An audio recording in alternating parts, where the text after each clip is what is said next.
있습니다. 마태복음 5장 9절 우리 다 찾으셔서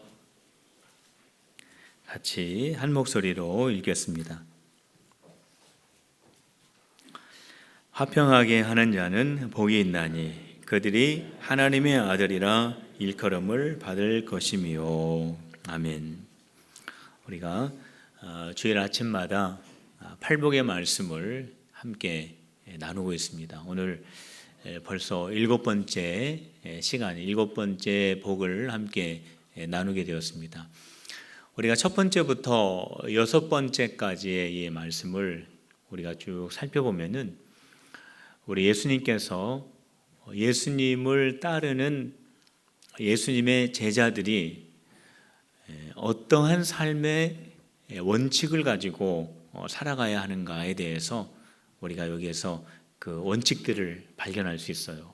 우리가 한번 다시 복습하는 의미에서 보면은 첫 번째가 뭡니까?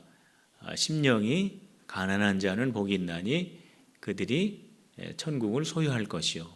천국이 그들의 것이요. 이렇게 말씀하셨어요.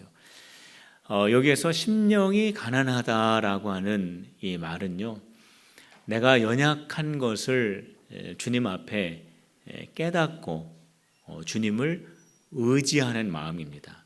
겸손하게 주님을 의지하는 마음, 이것이 바로 심령이 가난한 마음이에요.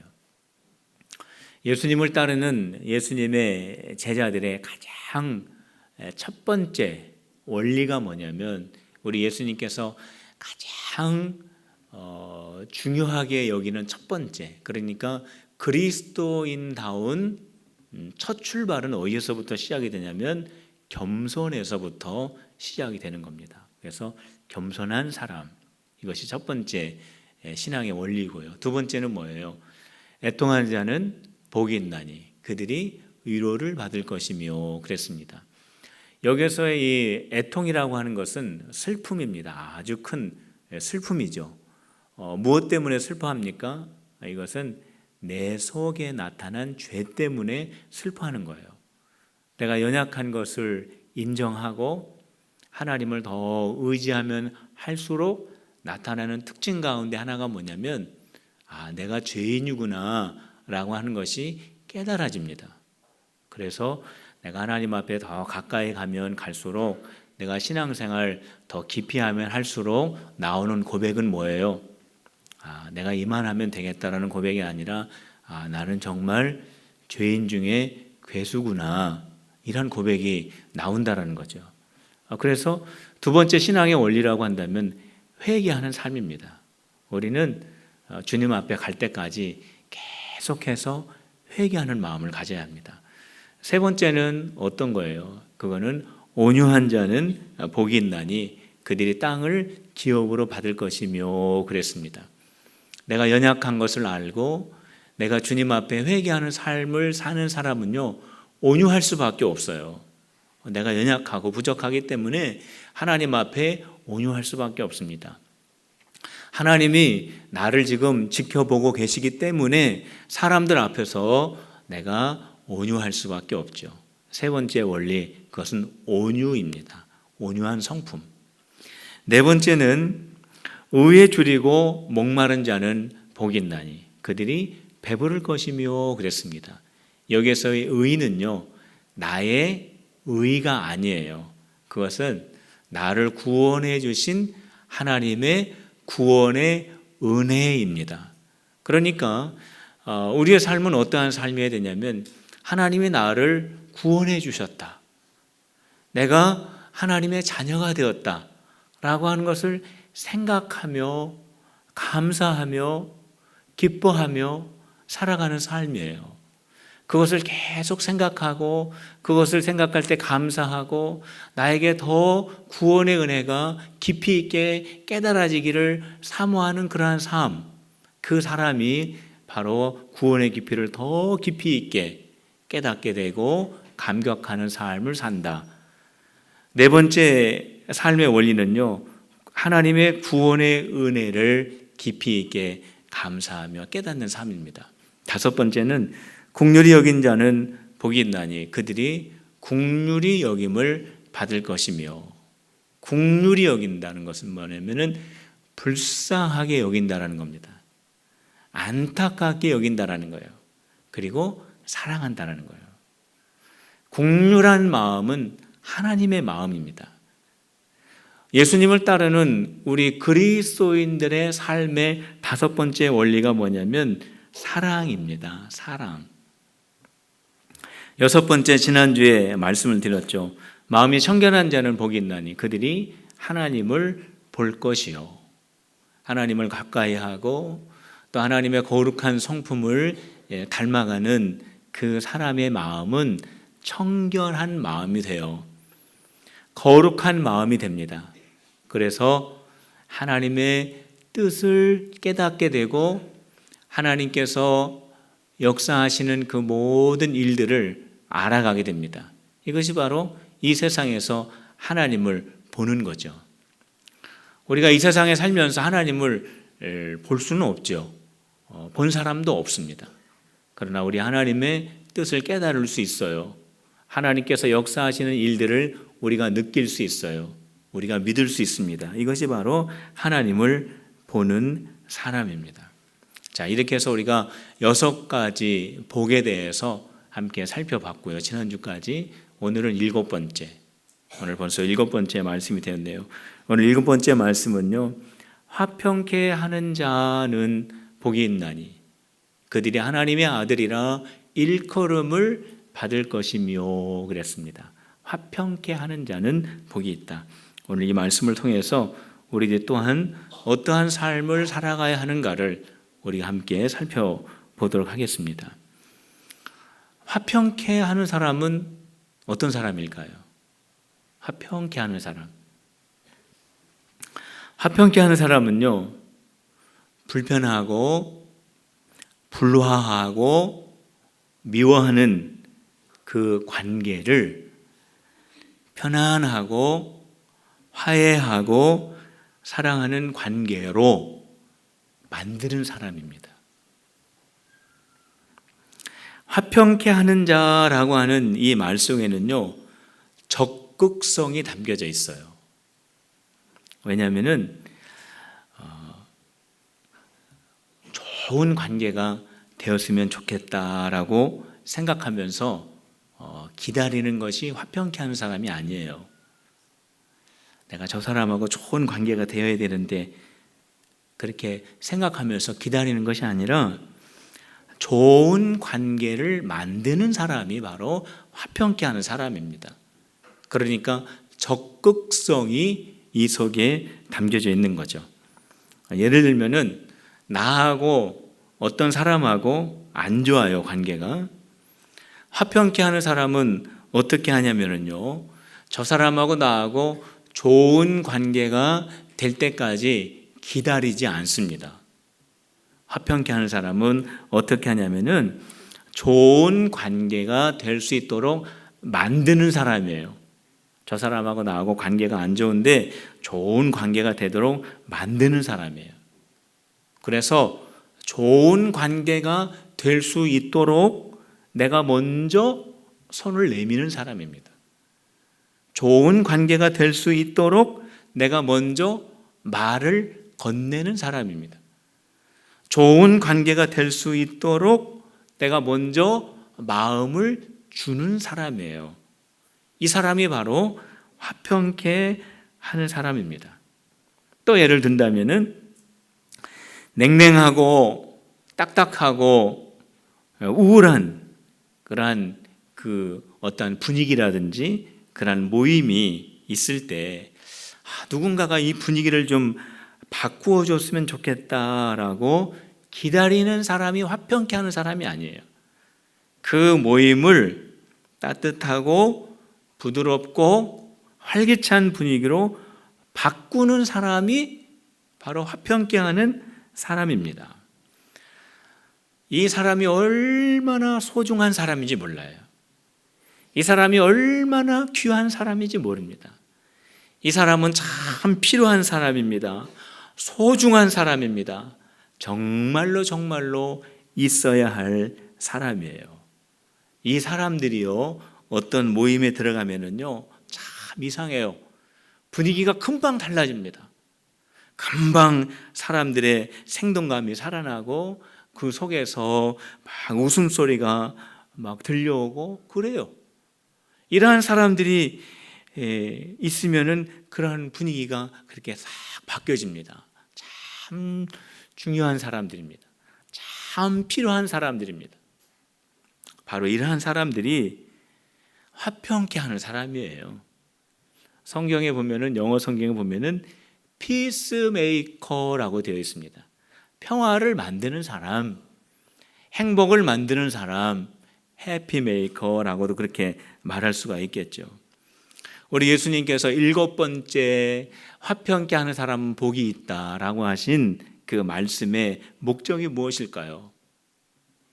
이거는 이 말씀을 듣는 우리 모두가 화평케 하는 피스메이커가 되라고 하시는 우리 주님의 부탁이고 명령인 것입니다.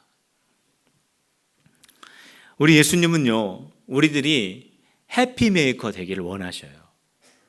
우리 예수님은 우리들이 피스메이커 되기를 원하셔요. 화평케 하는 사람이 되기를 원하셔요. 먼저 좋은 관계를 만들어가고 또 우리들 때문에, 나 때문에 사람들이 즐거워하고 사람들이 기뻐하고 사람들이 행복해지기를 원하셔요.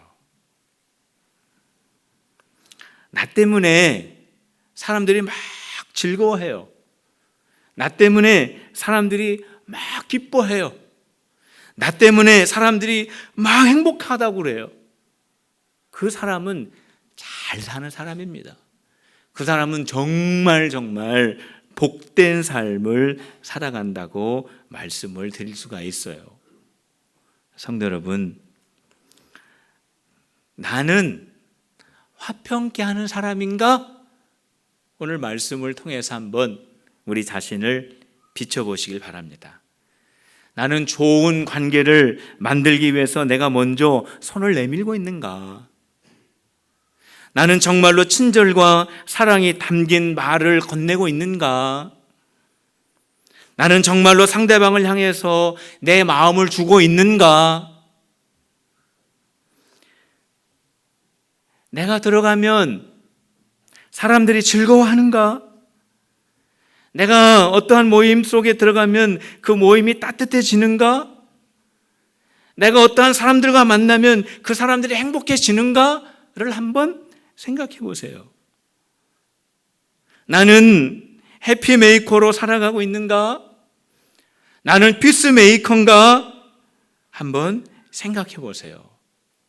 우리 예수님이 오늘 마가복음, 마태복음 5장 9절 말씀을 통해서 우리들에게 부탁을 하고 계십니다. 마침 이제 구정 명절이 돌아오면서 우리 가족들과 함께 자리에 모이게 되면은 여러분들 꼭 오늘 이 말씀을 우리가 우리 주님으로부터 받았으니까 즐거운 분위기, 사랑스러운 분위기, 행복한 분위기를 만들기 위해서 애쓰는 여러분들이 꼭 한번 돼보시기를 바랍니다. 오래간만에 만난 가족들 보면서 작년보다 더 칭찬해 주세요. 격려해 주세요.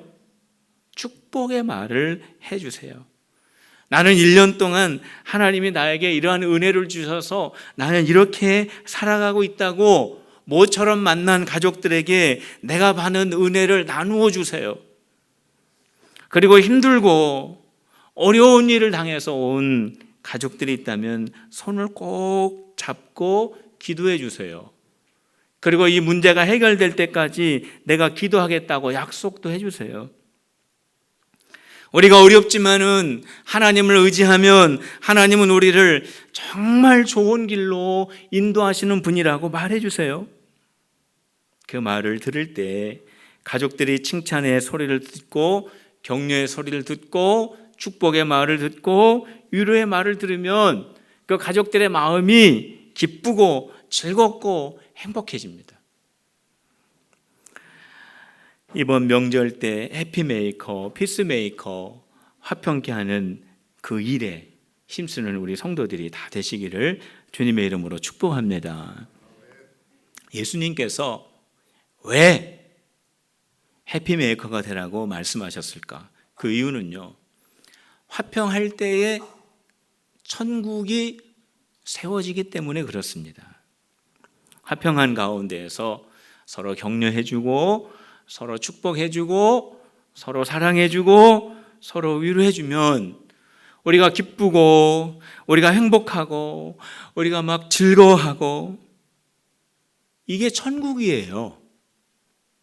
천국은 금으로 막 이렇게 쌓여 있는 거, 천국은 내가 원하는 대로 다 되는 거, 천국은 부족함이 없이 모든 것이 넘쳐나는 것이 천국이 아니고, 우리가 천국을 가보지 않아서 다 모르겠지만 성경 말씀에 보면 천국이 어떠한 곳인가를 우리에게 말씀해 주시는 것을 우리가 잘 배워보면 아는 것처럼, 천국은요, 서로 기뻐하고 서로 행복해하고 서로 즐거워하고 그런 곳이 천국이에요.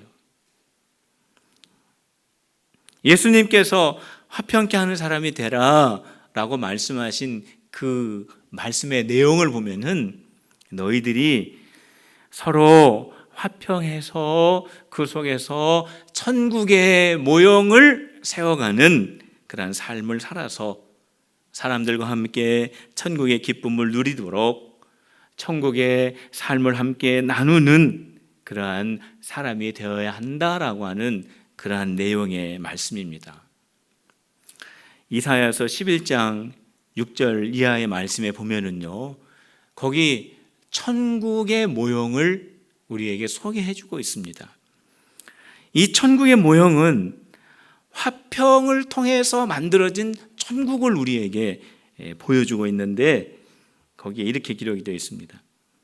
그때 이리가 어린 양과 함께 살며 표범이 어린 염소와 함께 누우며 송아지와 어린 사자가 살찐 짐승이 함께 있어 어린아이에게 끌리며 암소와 곰이 함께 먹으며 그들의 새끼가 함께 엎드리며 사자가 소처럼 풀을 먹을 것이며 젖 먹는 아이가 독사의 구멍에 장난하며 젖된 어린아이가 독사의 굴에 손을 넣을 것이라. 한마디로 말하면 불화의 관계가 화평의 관계로 변화된 천국의 모습입니다. 이리는 어린 양을 잡아먹는 겁니다. 표범은 염소를 잡아먹는 겁니다. 사자는 송아지를 잡아먹습니다. 독사는 어린아이의 손을 물어버립니다. 그런데 화평의 관계가 되니까 우리 예수님이 임하시는 그 날이 되면은, 우리 예수님이 주장하시는 그러한 그 나라가 되면은 어떻게 되냐면은 이와 어린 양이 함께 놀고 표범과 염소가 함께 누워서 뒹굴고 사자와 송아지가 함께 살아가는, 어린아이가 독사의 굴에 손을 넣고 장난치는 화평의 관계가 된다라는 거예요. 이게 바로 천국 모습입니다. 화평할 때 이것이 가능하게 됩니다. 그래서 우리 예수님이 화평을 강조하셨습니다. 그래서 우리 예수님께서 우리에게 화평케 하는 사람이 되라고, 화평을 만드는 사람이 되라고 그렇게 말씀하셨어요. 우리 개인도요, 천국과 같은 삶을 살 수 있어요. 내가 하고 싶은 대로 다 하는 것이 천국의 삶인가? 내가 가지고 싶은 거 다 가지는 것이 천국의 삶인가? 부족한 것이 하나도 없는 그러한 삶을 누리는 것이 천국의 삶인가? 그렇지가 않습니다. 나와 함께하고 있는 사람들과 화평한 것이 천국의 삶이에요. 내가 하고 싶은 거 다 하고, 내가 갖고 싶은 거 다 갖고, 나에게 부족한 것이 아무것도 없는데 내 주변 사람들하고 불화하다면은 그게 어떻게 천국의 삶이 될 수가 있겠습니까? 가정천국도 이룰 수 있어요. 가정천국이 어떠한 곳이에요? 부족함이 없는 가정이 천국입니까? 부족함이 있더라도 가족들과 오손도손 서로 사랑하고 서로 격려하고 서로 축복하면서 살아갈 때 그게 가정천국입니다. 잠언 17장 1절에 보면은 이런 말씀이 있잖아요. 마른 떡 한 조각만 익고도 화목하는 것이 제육이 집에 가득하고도 다투는 것보다 훨씬 나으니라. 아무리 큰 상에다가 좋은 반찬 올려놓고 먹는 가정인데 그 가족들끼리 서로 싸우고 미워하면은 그 좋은 반찬이 무슨 필요가 있겠느냐라고 하는 그러한 말씀입니다. 교회는요, 다양한 사람들이 모여 있어요. 그래서 생각도 달라요. 취향도 다릅니다. 그렇기 때문에 의견이 서로 대립될 수 있어요. 정상입니다. 그러나 이러한 대립이 지속되면 안 됩니다. 지속되면은 화평의 관계를 이루기가 어려워요. 이 대립의 관계가 화평의 관계로 변화되어져야 합니다. 어떻게 하면은 화평의 관계로 변화될 수 있을까? 오늘 주님께서 우리에게 말씀해 주신 대로 한다면 저와 여러분 모두가 화평케 하는 자가 될 때 가능한 것입니다. 내가 먼저 축복의 말을 하고, 내가 먼저 격려의 말을 하고, 내가 먼저 사랑의 말을 할 때에 화평의 관계가 만들어지고, 그로 인해서 우리 교회 안에 천국의 은혜를 누리게 되는 거예요. 교회는요, 문제 없는 교회는 없어요. 그렇기 때문에 교회 안에 있는 문제가 아니고, 교회 안에 있는 문제는 뭐냐면 화평케 하는 사람이 있느냐 없느냐가 문제입니다. 우리 모든 성도들이 오늘 우리 주님께서 말씀하여 주시는 대로 너희가 화평케 하는 사람이 되면은 문제가 될 것이 없어요. 교회의 문제는 문제가 아니고 나 한 사람이 화평케 하는 사람이 되느냐 안 되느냐가 문제입니다.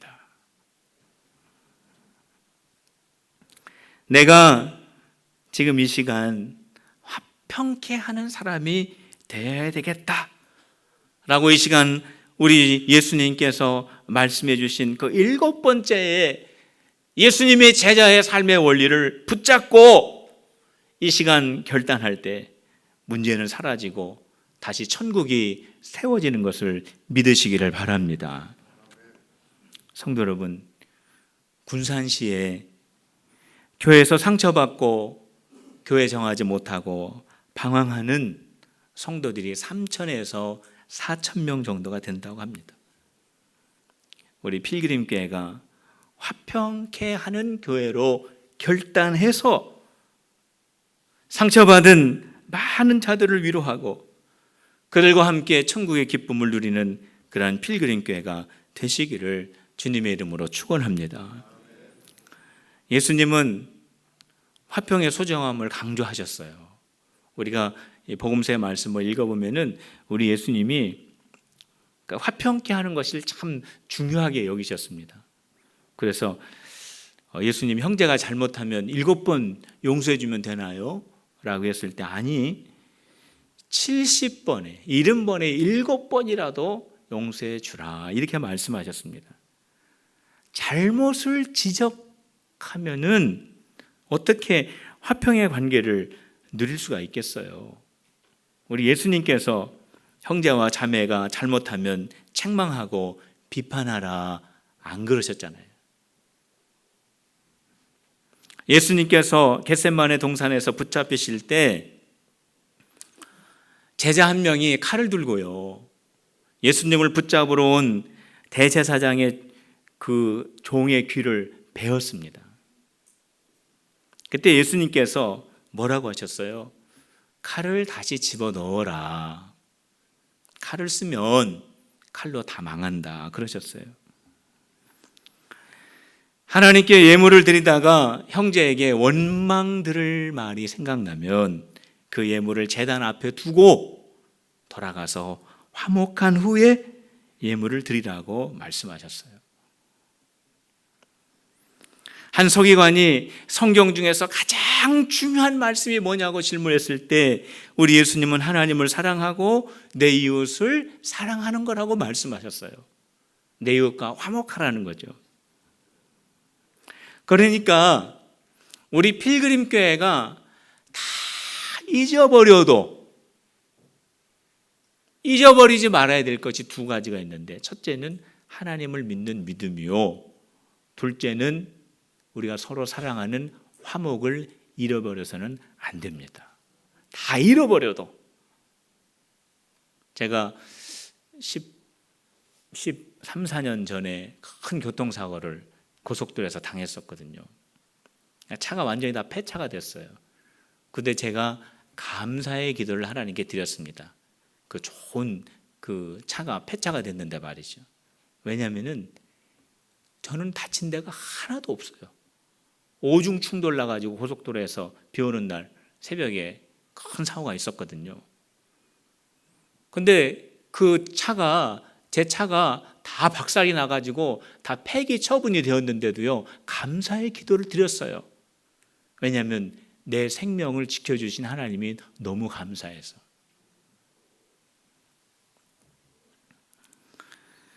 우리 예수님은요, 하나님과 우리 사이에 화평의 관계가 되도록 하시기 위해서 십자가 위에서 우리 예수님의 몸을 제물로 바치셨습니다.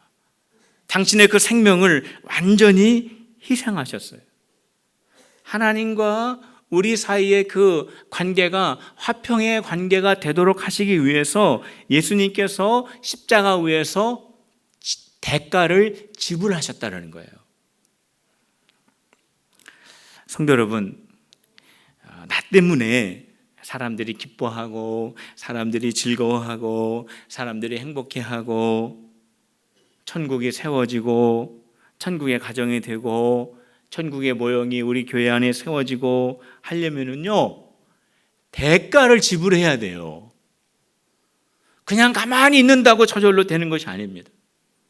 우리 예수님께서 당신의 몸을 십자가 위에서 제물로 드림으로 말미암아 하나님과 우리의 사이의 관계를 화평의 관계로 만드시고 우리의 삶에 천국을 세우시고 우리가 천국의 백성이 되도록 하기 위해서 예수님께서 십자가 위에서 대가를 지불하신 것처럼 우리도 화평의 관계를 위해서 완전한 희생의 대가를 지불해야 합니다. 우리가 지불해야 하는 대가는요, 예수님처럼 죽는 겁니다. 내가 죽는 거예요. 내 생각이 죽고 예수님의 생각이 살고, 내 감정이 죽고 예수님의 감정이 살 때, 예수님의 마음으로 내 손을 내밀고 예수님의 마음으로 말을 건네고 예수님의 마음으로 내 마음을 열 때에 이러한 대가의 지불이 있어야 되는 거예요. 화평이 좋다라는 거 누가 모릅니까? 화평하면 천국이 이루어진다는 거 누가 몰라요? 예수님이 오늘 우리에게 주신 말씀, 나에게 주시는 말씀이라는 거 누가 모르냐고요. 근데 왜 이 말씀이 우리의 삶 가운데 이루어지지 않습니까? 내가 대가를 지불할 마음이 없기 때문에 그래요. 대가를 지불하는 것은 우리 예수님이 우리에게 본으로 보여주셨어요. 죽는 거예요. 성도 여러분, 저와 여러분들이 화평케 하는 자가 다 되시기를 주님의 이름으로 축원합니다. 그래서 하나님의 나라가 나를 통해서 세워지고 우리의 가정에 세워지고 우리 교회에 세워져야 합니다. 나 한 사람이 죽으면 우리 가정이 천국되고 우리 교회가 천국된다면 나 한 사람이 희생할 수 있어야 합니다. 나 한 사람이 예수님처럼 죽을 각오가 되어 있어야 합니다. 화평케 하는 자가 되어 하나님의 아들로 인정받는, 하나님의 딸로 인정받는 우리 성도들이 다 되시기를 주님의 이름으로 축원합니다. 오늘 이 시간에 우리 다 같이 한음성으로 기도합시다. 우리 이 시간 기도할 때 하나님 화평케 하는 자가 되게 하여 주시옵소서. 그래서 우리의 가정과 교회에 그리고 이 지역에 하나님의 나라가 세워지게 하여 주옵소서. 우리 하나님 앞에 간단하게 이 시간에 기도하도록 하겠습니다. 할렐루야.